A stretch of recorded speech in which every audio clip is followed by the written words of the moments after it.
Le 19 septembre 1979, Mary Healy se rendit de toute urgence à l'hôpital de l'Université de l'Alabama. Carol, sa fille de 19 ans, était gravement malade. Depuis 5 mois, elle était victime de nausées et de crampes à l'estomac. De plus, son système nerveux avait subi une telle détérioration qu'elle avait les jambes paralysées et les mains presque figées. Elle ne pouvait pratiquement plus s'en servir. Marie, sa mère, était veuve. Elle voulait désespérément qu'on trouve un remède à la maladie de sa fille. Elle était épuisée. Au cours des derniers mois, elle avait consulté de nombreux médecins et ne quittait que très rarement le chevet de sa fille. Les médecins émirent l'hypothèse que Carol avait peut-être contracté un virus, mais ils ne parvinrent pas à poser un diagnostic ferme. Marie était très affectée par la maladie de sa fille. Dès le premier jour de l'admission de Carol à l'hôpital de l'Université de l'Alabama, un agent de police en civil se présenta à elle. Il voulait s'entretenir seul à seul.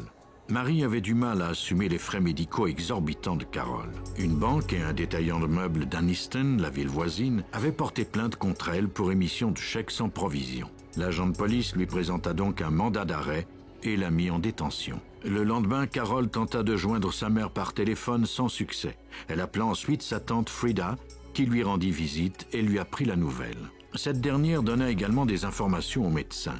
Elle s'inquiétait de la façon dont Marie s'occupait de Carol. Elle la déménageait d'hôpital en hôpital avant que les médecins ne parviennent à poser un diagnostic. Elle l'avait également aperçue en train de lui donner des injections. Elle craignait que ses efforts désespérés pour guérir Carol ne fassent qu'aggraver sa santé. Le médecin traitant décida alors de revoir son diagnostic. Il était possible que la maladie de sa patiente soit causée par une toxine et non un virus. Les symptômes de la jeune femme s'apparentaient d'ailleurs à ceux d'un empoisonnement aux métaux lourds, notamment à l'arsenic. Il est très difficile de diagnostiquer un empoisonnement à l'arsenic au premier stade de l'intoxication. La victime semble souffrir d'un empoisonnement alimentaire ou d'une grippe intestinale. Mais quand le médecin a des raisons de croire qu'un de ses patients est empoisonné, il lui est très facile de déceler une intoxication à long terme à l'arsenic. Dans le cas de Carol, il remarqua des bandes claires sur ses ongles. Cela indiquait la présence d'arsenic dans son système sanguin depuis plus de 6 semaines. Suite à cette découverte, il envoya des échantillons de ses ongles et de ses cheveux au laboratoire pour mesurer l'étendue de l'empoisonnement. Par la suite, on pourrait tenter de trouver la source du poison et déterminer depuis combien de temps la patiente y avait été exposée. L'échantillon est pesé, puis mis dans une burette. On ajoute ensuite de l'acide nitrique et sulfurique et l'on chauffe la burette. L'échantillon est maintenant dissous et prêt à l'analyse. Dans le cas de Carol, les relevés préliminaires indiquaient que son organisme contenait d'importantes quantités de poison. Il faudrait cependant attendre quelques semaines pour obtenir des résultats plus détaillés. L'arsenic est un élément qui se trouve à l'état naturel. De plus, plusieurs pesticides en contiennent. Même si c'était peu probable, il était possible que Carol y ait été exposée accidentellement. Pendant qu'on procédait à l'examen des échantillons, les policiers d'Anniston reçurent une lettre du frère de Carol. Ce dernier croyait que Mary Healy avait tué son mari 4 ans plus tôt et qu'elle était maintenant en train d'empoisonner sa fille. L'enquêteur en chef, Gary Carroll, qui était alors lieutenant, rendit visite à la malade pour lui poser quelques questions. Au cours de l'interrogatoire, Carol m'a raconté le déroulement des événements depuis la mi-avril 1979. La jeune femme avait été hospitalisée à 2 reprises au cours du même mois. Puis son état s'était amélioré. Elle avait eu une rechute au mois d'août.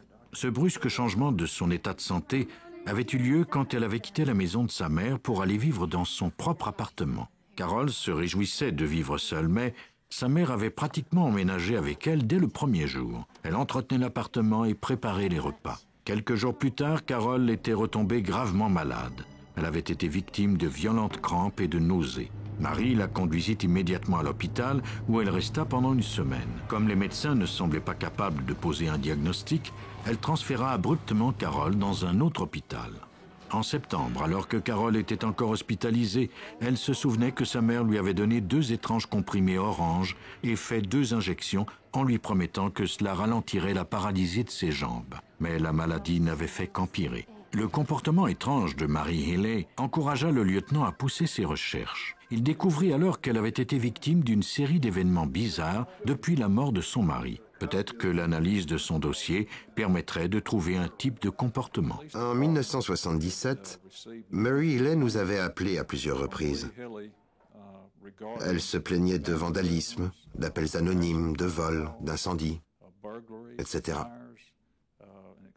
Il se passait beaucoup de choses chez elle. Elle avait alors touché d'importantes sommes d'argent de ses assurances, notamment pour des dommages à sa résidence, à la voiture de sa fille, ainsi que suite au décès de Frank, son mari. C'était peut-être le mobile de l'empoisonnement de Carol Healey. Le lieutenant Gary Carroll vérifia si la jeune femme détenait une assurance vie. Il apprit alors que sa mère était la bénéficiaire d'une police qui n'était plus valide. Selon la compagnie d'assurance, Marie avait demandé à ce que cette police soit maintenue, mais elle avait payé avec des chèques sans provision. Grâce à la lettre du frère de la victime, le lieutenant Carroll put obtenir la copie du rapport médical de Frank Healey. Marie et Frank Healey étaient en apparence un couple normal et heureux. Ils avaient été mariés 25 ans et avaient eu 2 enfants, Mike et Carol. Marie avait une vie sociale très active. Quant à Frank, il se plaisait dans son rôle de pourvoyeur. Il était actif, en bonne santé et manquait rarement un jour de travail. Puis, au cours d'une soirée de mai 1975, il rentra à la maison pris de violents maux à l'estomac. Il dut rester à la maison toute la semaine. Marie resta à son chevet 24 heures par jour. L'état de Frank empira rapidement. En l'espace de quelques jours, il mourut. Au moment de son décès, les policiers n'avaient jamais présumé qu'il avait été victime d'un meurtre. Même aujourd'hui, ils ne pouvaient imaginer qu'une épouse et une mère puissent de sang-froid empoisonner l'un des siens. Marie Healey ne correspondait pas du tout au profil du meurtrier typique. Mais en examinant attentivement le dossier, les experts constatèrent que les symptômes de Frank Healey s'apparentaient énormément à un empoisonnement classique à l'arsenic. Pour le vérifier, il faudrait obtenir l'autorisation d'exhumer son cadavre. Celle-ci serait plus facile à obtenir si Marie donnait son accord. Elle était toujours en détention provisoire à cause de ses chèques sans provision.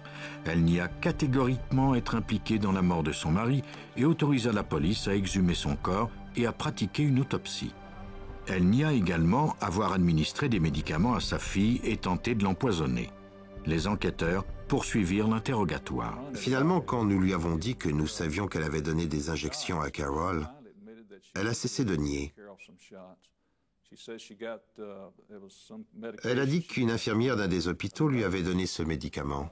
Marie donna une description précise de l'infirmière, mais les policiers furent incapables de la retrouver. Une semaine plus tard, les autorités firent exhumer le corps de Frank Healey. On dit souvent que les gens emportent leurs secrets dans la tombe. Dans ce cas-ci, seul Frank pouvait révéler aux détectives si sa femme dévouée et la mère de leurs 2 enfants étaient une meurtrière. Des enquêteurs recueillirent des échantillons de cheveux et d'ongles de la dépouille de Frank Healey. Au même moment, on obtint les résultats des analyses des échantillons de Carol. Il y avait des concentrations anormales d'arsenic sur toute la longueur des cheveux de la jeune femme. Cela signifiait qu'elle était empoisonnée depuis une longue période. Près du cuir chevelu, les cheveux contenaient 35 fois plus de poison qu'à l'autre bout. On lui en avait donc administré des doses massives récemment. Marie Healey était le suspect principal dans cette affaire d'empoisonnement. Il restait maintenant à trouver la preuve de sa culpabilité. Elle ne tarderait pas à venir. Dans la matinée du 8 octobre, les policiers reçurent un mot de Frida, la tante de Carol, ainsi qu'un pot contenant un liquide. Elle disait qu'elle avait trouvé ce pot dans le coffre à bijoux de Marie. Le détective Carroll l'envoya au laboratoire pour en faire analyser le contenu. Il eut sa confirmation seulement 30 minutes plus tard. Le liquide était de l'arsenic.